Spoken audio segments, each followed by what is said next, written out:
Half of all Tesla EVs are made in China. Tesla operates 4 electric car factories around the world, in California, China, Texas, and Germany.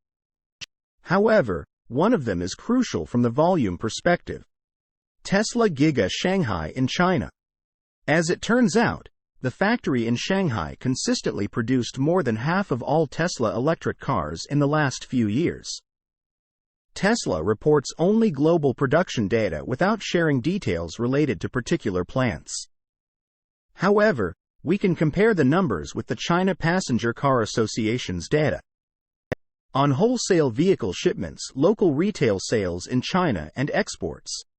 For example, in Q1 2024, Tesla produced globally 433,371 EVs, while the Giga Shanghai's volume amounted to 220,876.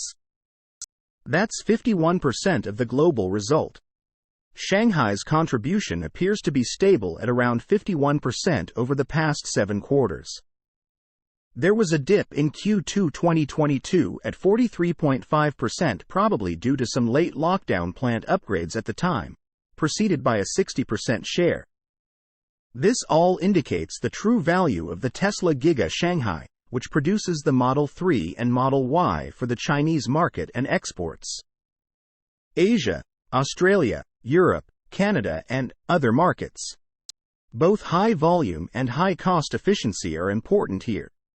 The construction of the factory started in January 2019 and progressed at a pace and scale unheard of in the EV industry. The first customer deliveries of made-in-China MiC Model 3 happened on December 30, 2019, within 1 year.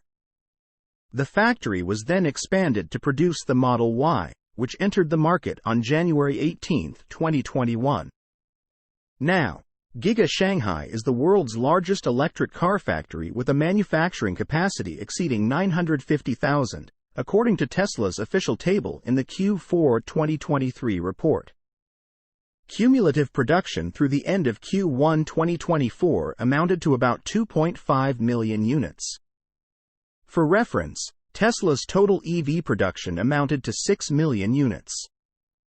The position of the Tesla Giga Shanghai might remain very strong in the next couple of years as the factory in Germany is not expanding as fast. While the new factory in Texas appears to be more focused on ramping up the Cybertruck.